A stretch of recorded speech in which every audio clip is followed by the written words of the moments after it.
Well, Manchester United had their last game before we all get ready for the World Cup. Janusz Michallik is joining me for this one. A 2-1 win away to Fulham. What a difference a week makes, Janusz, now that we're talking about United. Garnacho with the winner, his first goal for United.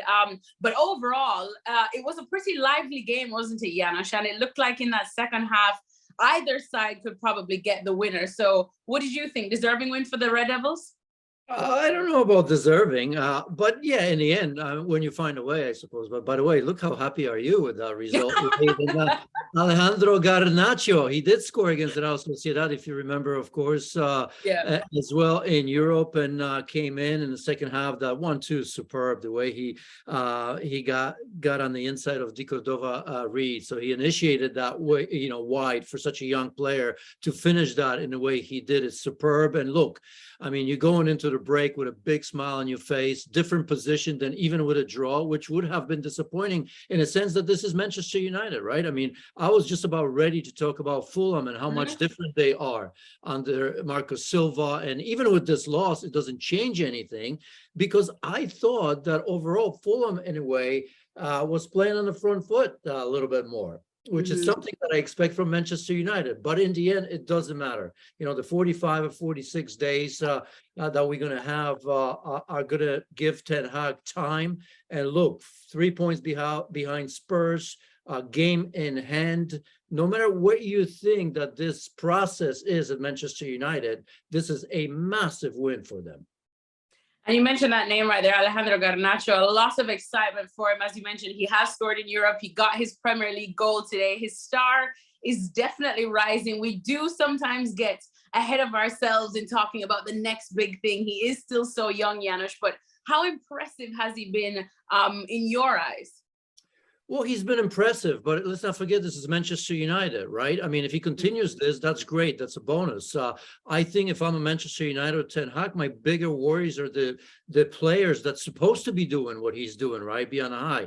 And look, yes, maybe it's been better with Rashford as of late and some of the other players, but I just get the feeling that, when I look at Marcus Rashford, when I look at, Anthony Martial, they always leave me wanting for more. Even if they have a better game here or there, it's still, when you look at this squad, you say, yes, they either score by committee or they're lacking that, great striker that big teams like Manchester United are known for. So it's a good thing, but he certainly doesn't need the pressure of anyone, especially you and I, saying, hey, the future is bright. We've been there, done that with many young players. And although he looks good, I bet that's not what Ten Hag really wants right now. He wants his key players to start performing consistently. Well, you mentioned Marcus Rashford as well. I suppose let's talk there, because he has definitely improved. He's spoken about how he feels like a different player now, a better player, especially mentally. We have seen that. What do you want to see more from him then? Do you still feel, or what do you feel his best position under Ten Hag should be? He's spoken about how he does like playing out a bit wide and creating more so than being just your, traditional front man, the striker up there. So, but it seems like United almost prime him to be that. What do you think is best for him?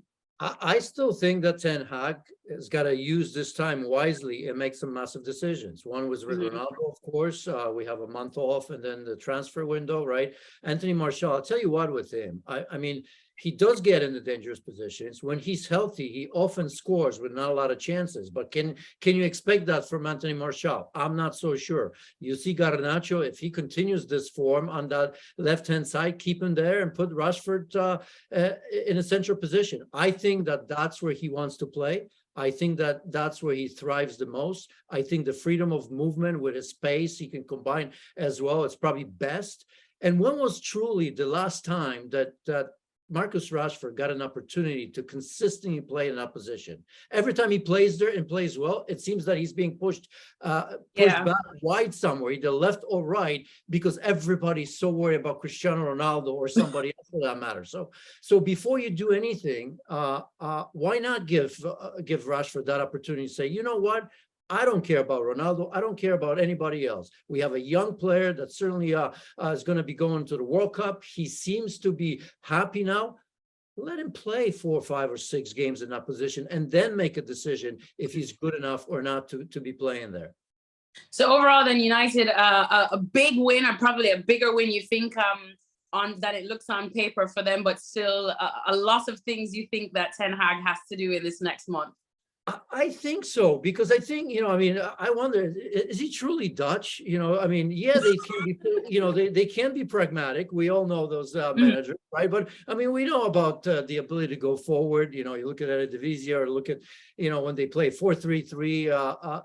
I just want United to play a little bit more on the front foot. I think he is kind of pragmatic. Even that change with McTominay, pushing Bruno Fernandes again in a wide position. Remember that game away to Sociedad when they needed to score the second goal? I mean, Bruno Fernandes got to be central. The moment you push him out, even in this game, you could see a change, and it wasn't a positive one.